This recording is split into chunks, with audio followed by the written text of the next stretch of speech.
Fast forward 289. Welcome back. I'm Larry. Tonight we're going to be working on my 351 Cleveland. So let's jump into it and take a look at it. So tonight I want to install the cylinder heads finally. But first there's a couple of things that I do want to do first. Is I want to check, just out of curiosity, to see how close to the deck of the block the piston is. And then I may try to CC the heads, kind of in a redneck backyard type of way, just to give me an idea. So let's jump into it and get started. All right, so the first thing I want to do is just clean the top of the block off so my straight edge will sit flat on here. First thing you want to make sure of, obviously, is we got to make sure the piston's at top dead center, which in my case it already is, because I degreed the cam, I put it at true top dead center, and I have not moved it since then. I have not touched the rotation at all, so it is still perfectly at top dead center. So now if you don't know where your top dead center is, you can set up a dial caliper and put it on here and just move it up, move the crank back and forth until the gauge quits sweeping or quits moving, and it just it just sits in one spot as you move the crank a little bit. But since mine's already at top dead center, I can just move straight into just checking to see how far down in the cylinder it is from the top of the block. And it's the center that I'm really most concerned about right now, cleaning. So we need the piston clean, and I always check. You always want to do all your checks. You can do each individual piston if you want, but it don't matter. Check one, they're all going to be the same, roughly. So, you know, what I mean by roughly is if one's like 30 thousandths down in the hole, the next one might be, 32 or 30, whatever. It's going to be marginal that it don't matter. So, clean top of the piston, and then I'm going to clean the center line of the block right here. So then I just make sure the straight edge sits flat, as well as I'm going to clean my straight edge as well. All right, so for a straight edge, I'm just going to use a level with a ruler attached to it, because it's about as straight of a straight edge as I got. So I'm just going to set it right over the center of the piston. And now we can take feeler gauges and check the gap between the straight edge and the piston. I'm going to start with a 30 thousandths feeler gauge, because I've already kind of checked this off camera, and that is a pretty tight fit, but it just has ever so, it's a loose fit, but like it don't have much rock to it. So we're going to try the lowest one I have is a 6 thousandths gauge, so we're going to try 6. That would make it 36 thousandths.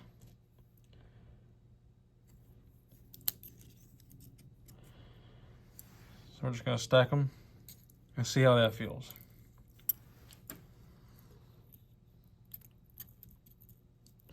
Keep it flat to the piston, and that, it goes under, but you can see how it's a tight, snug fit. See how it's grabbing the straight edge? So that tells me that this is probably 35. Yeah, I say probably 36 thousandths. So just round number, I'm gonna call it 35 thousandths, which ain't bad for a stock build. So like I said, that's not bad. You can see it's really close to the top of the block anyway. And this is, like I said, for a stock build, that is not bad at all. When you get to high performance builds, then yes, you want them as close to the deck as possible. They even have domed pistons. But this is not a performance build. This is a street, daily driven, cruising, towing motor, and this is better than what would have came in the truck from the factory. So yeah, this is that's good enough for me. And that right there with the cylinder heads, even stock Cleveland heads, that'll give the stock Cleveland. This engine came from the factory with about 9.5 to 1 compression, so that'll give me, we'll be on par for 9.5, maybe a touch more compression, which is fine. That's why I want to keep it as around 9.5 to 10 to 1 anyway. So you start going above that, you run into spark knock issues possibly. So this right here will be perfect. All right, so here is a look at the head. For those, I've received comments about what head am I running and everything, and this is it. So this is a 1970 stock 2-barrel head. And the reason why I decided to go with this, yes, it is an open chamber. I'm not concerned with that. It will provide plenty of power for what I'm looking for. I tried to find the Australian 2-barrel heads, which is a closed chamber 2-barrel with 2-barrel ports, and they're hard to find and they're expensive. So I decided to just keep it like this for, like I said, a street build. I'm not really going for the top end performance. So it will provide good low end torque powers like I want, and it'll be good and streetable. So, and also maintain my compression. If I do closed chambers, it would raise my compression to 10.5, maybe 11 to 1. So with this, like I said, this is your stock 2-barrel open chamber head. It has the valve springs that go with the cam that I installed in this. So the cam and springs are a match set. It has the dampener springs inside. It also has positive stop seals for valve stem seals, so no more umbrella seals, which means they will last virtually forever. And yeah, they have the 2-barrel ports, which I like, because you don't need the big ports on a straight engine when you're running cast iron exhaust manifolds. There's no sense in having, you know, the ports wouldn't match up. So this is perfect for what I'm running with the stock manifolds. When you come around this side, again, 2-barrel ports, which is perfect because for a straight engine, you want the 2-barrel ports. The 4-barrel, like closed chambered heads, for example, or either one, open or closed, but the 4-barrel ports are so big that they really serve no purpose on the street. You are just dumping raw gas in there and out the tailpipe. They are the 4-barrel ports, even though some people will debate it, it's opinionated to hell, and there's a lot of opinions on it. But the fact is, not that you can't run 4-barrel heads on the street, they're just not very streetable in the sense of they're not really made for that. They're made for put your foot to the floor, hold it there, top end power. These here are more for your daily driven street engine, and since it's going in a truck, this is all that I need. So we come to the underneath side, and I want to cover this. These are stainless steel valves. So now, luckily, the same buddy that gave me the cam that I installed in this engine also gave me all the parts. This is his setup. These ain't the heads he had. He had his stock modified 400 heads, but this is the same valves he used, valve springs, and the same valves he used in valve springs. So shout out to him for giving me this stuff. Yeah, it saved me a bunch of money, and it's a great setup. So like I said, they are stainless steel, so it's a big upgrade from your standard steel, and so this is nice. So I'm happy to have this setup, and it's going to run great. All right, so the CC heads, you need a good flat workbench to work on, and you got to make sure that it's level. So I put my level on here, and I make sure that it's level this way as well as that way. It has to be dead level and square. So see, it's level here, and I'll check it in a couple spots. It's level there, and then we'll come around and check it this direction.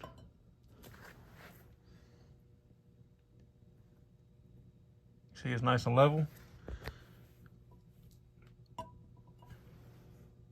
And it's level, so we're good. So after you get it level, I just use a spark plug to plug the hole, because that's what's going to be in the hole anyway. It gives you the best reading. And I just take me a syringe like this. Probably fill this up with some antifreeze and use antifreeze to check it. You can use alcohol, you know, antifreeze. I wouldn't use water. You probably could, but I wouldn't use that. I'd use alcohol or antifreeze. All right, so change of plans. I had to use alcohol because I thought I had antifreeze, but I don't have any laying around. So what we're going to do is, after the syringe is full, we're going to get the air out of it. So I'm going to push it up and get the air out of it. Like so, and we're going to bring the plunger up to 60.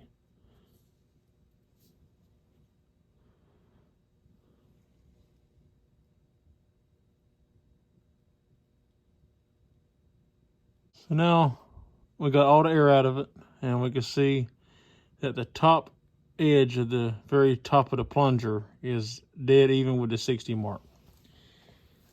So now I'm just going to take this, and we're going to fill the cylinder full. And I know you're supposed to use, before anybody comments it in the comment, I'll say it right now, this is not the proper way to CC heads. The proper way is to use a piece of plexiglass with a hole in it, use grease around your surroundings, put it on there for a suction and a seal, and then do it that way. I don't have a piece of plexiglass, and it's really not that important. I'm just doing this just out of pure curiosity to see about what the CCs are on this head.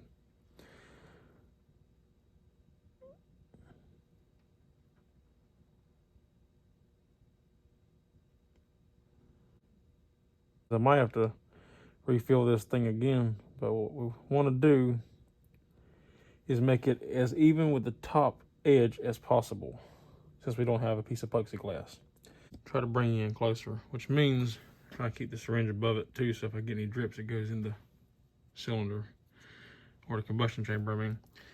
So we also, so like this spot here, we gotta get rid of that because that's a dry spot and there's the valve still sticking up. So we wanna make it as flat across the top as possible.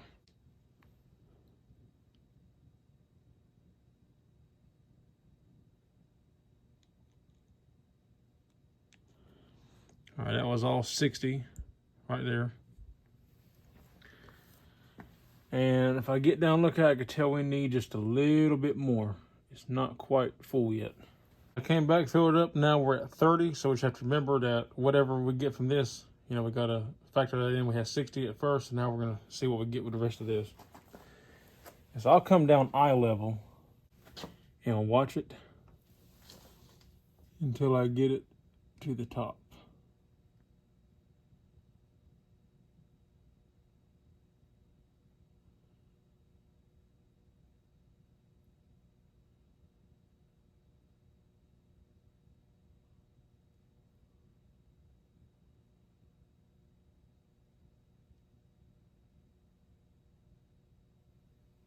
And that is super, super close. As a matter of fact, I think it is on the edge on this side. We'll go just a little bit more.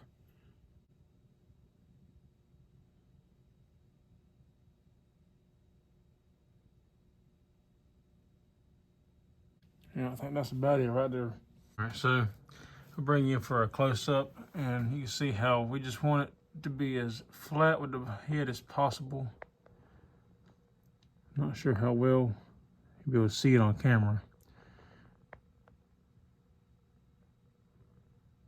but it's pretty much flush with the deck surface of the head. Okay, so if we check our syringe, remember we started with 60. Now we're sitting, and we did the top part of the plunger. We're sitting at about 16 and a half, roughly. So if we count that, we started at 30, we go at 25, that'd be 5, then 20 would be 10, then 11, 12, 13, 13 and a half. So that's about 73 cc's, basically, kind of is how we're going to figure that. So pretty big combustion chamber they have on these, but I think that's about standard. About a stock 2-barrel head is, I think, for Cleveland. But again, and this is not an exact science. Like I said, this is not perfect. This is not a perfect way of doing this.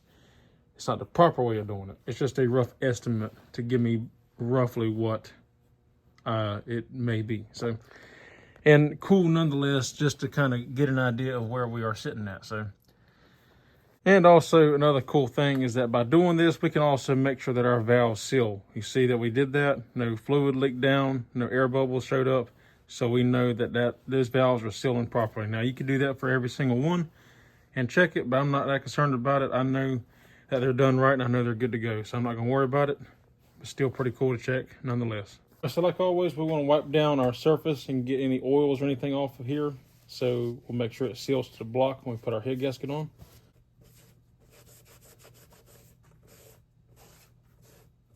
We're gonna go back on the dry towel and go over it.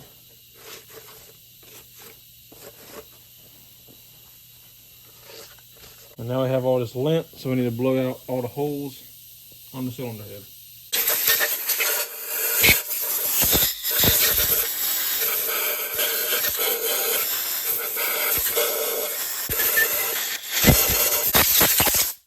We're gonna go through and clean this block surface up.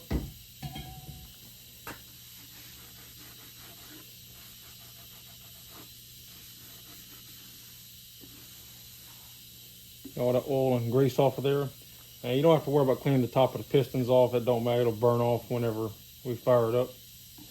But I would recommend, especially if your engine's been sitting around for a couple of days like mine has, I would blow the cylinder walls out just to make sure no dirt or dust or anything fell in there while you're working on it.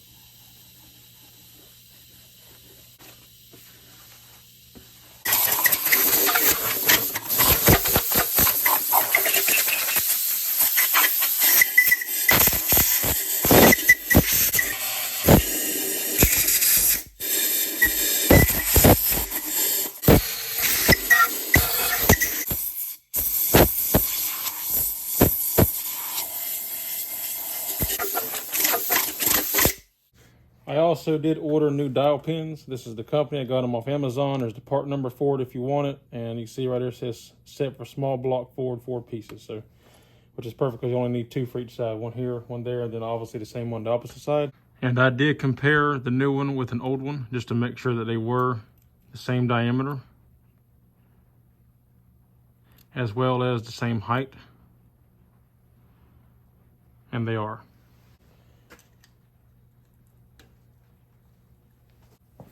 And then just to make sure that they set all the way down, I'll just give them a light tap with the mallet. All right, so when it comes to the head gaskets, it does matter how they go. Now, they say front right here on both sides. Some head gaskets only have it on one side as far as which way they go. If that's the case, then like, let's say this was the only side that had front written on it, well then the writing would go down to the block. And then all of a sudden on the opposite side, it would go up. But since these are actually marked on both sides, it gives you an easy indication. So it does matter how you put it, so then the holes all line up. So since this is front on this one, it would go just like this.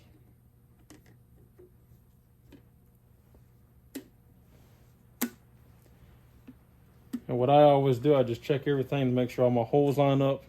You see, this is why it's important. You got a hole in the block here, so that's where that hole is, whereas there is no hole back here on the block. So that blocks that off. All our ports are lined up, so that's important to check that before you put the head gasket on there. And if you have to take it off a couple times, look and just make sure and verify. Another thing you can do is just kind of hold the gasket like this, and then just look and make sure that all the holes are there for the correct ports, like it's supposed to be. So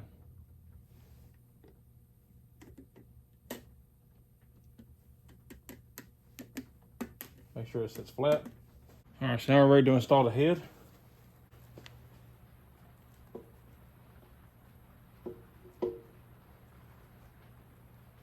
Let's line up on our dowel pins.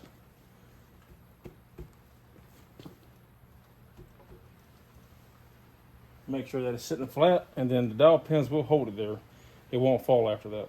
Okay, so on a 351 Cleveland 400 and modified, none of the bolts go into a coolant passage or oil passage. So they're all bottomed holes. They all have a bottom to them. So like on a 302, you need to put RTV on the bottom bolts because they go into a water jacket. On these engines, the Cleveland 400 and modified, you don't have to worry about doing any of that. What I will do though is just put a very light coating of oil on the threads and around the head of the bolt, just so I get a proper torque sequence. Or so I get a proper torque reading, I mean.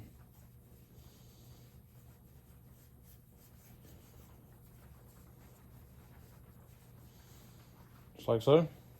A very light coating.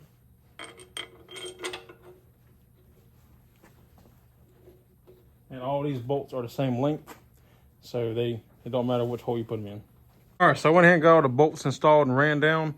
So the torque sequence or the torque spec on a 351 Cleveland, 72, 351 Cleveland 400, cylinder head bolts is 95 to 100 foot-pounds, just like the crank. So we're just going to torque them to 100 right in the middle, like I did the crankshaft. The torque sequence for a cylinder head bolt tightening sequence, 302, 351 Windsor, 351 Cleveland, and 400 is like this. You start in the middle, work your way out. So 1, 2, 3, 4, 5, 6, 7, 8, 9, 10. So just like the crankshaft, I'm going to split my torque in half. So since I'm going to torque them to 100 at my final torque, I'm going to torque them all at 50 first, then come back and do 100.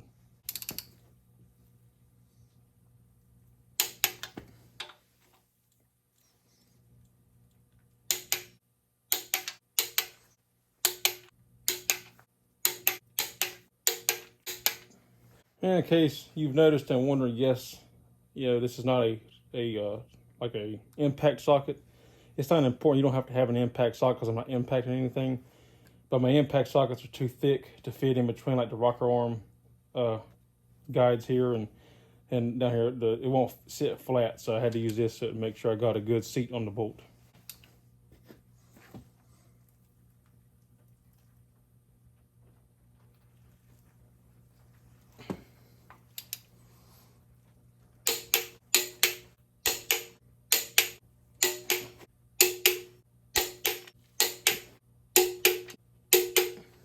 All right, so after going one pass, I'll do like I always do, come back and double check them one more time.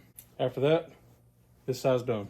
Okay, so before I put this side on, I just want to show you something that's real neat. So I put the intake up here, and you can see just how much room you have between the valley and the intake itself. And that's why on these Cleveland engines, and especially 400s and modifieds, because you got to figure the intake's up about that much higher or so. So it's up even higher above this than that. And that's why when you start putting on, building a performance style engine, you run aluminum intake, aluminum heads and all. If you build a performance engine, but you drive it daily and you notice in the winter, it seems like it just don't run as good until it gets like really hot, like the engine gets really, really warmed up. This is why. It's because there's so much room between there, especially if you have the valley pan, it blocks off the hot oil from getting to the intake to help it warm up better. Now it's better for fuel atomization because you want the fuel to be cold, but it just don't run, the engine don't run as good. It ain't warmed up as you know, it don't want to really run as well whenever it's cold. So until it gets like really, really hot, warmed up on these engines. And there's no coolant running through the intake either. It's strictly just gas, just fuel. So that's why you kind of need that little bit of heat from the engine to help it kind of more even out. So, but that's pretty cool to look at, just how much room, you know, that is actually in there. All right, and it is done now. Both heads are on, and I swear I'm so excited. It's really starting to look like an engine now. It's really starting to come to a close. Now, something I did forget to mention is it's always good practice to look down in your ports anyway. I look in all mine intake ports and exhaust ports.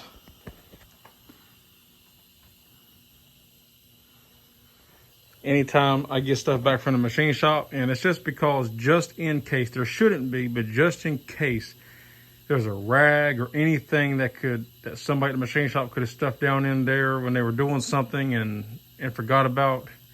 You don't want to start the engine up and find out later there was a rag stuffed down there or something, anything. It could be anything. So I always just look to make sure everything is clear and good to go before I put the intake on. So, but yeah, that is that looks so good. All right, I just couldn't help myself. I had to throw the intake and valve covers up there real quick just to get an idea of it, and that looks great. That's really looking like an engine now. That is just got me even more excited about getting this done. Yeah, that looks awesome. I can't wait to finish it up, get it painted, and we'll be in business then. Alrighty guys, well that's all for this video. We got them heads put on, torqued down, good to go. So now the next thing to do is put cam lifters in, push rods and rocker arms. So stay tuned for the next video. We'll do it in that one. And yeah, so if you like the video, give me a thumbs up. I'd appreciate it. If you're not subscribed, consider subscribing. If you have any questions, comments, or concerns, leave them in the drop box down below. So that's all there is for this one. Till next time, I'll see y'all on the next one. Take care.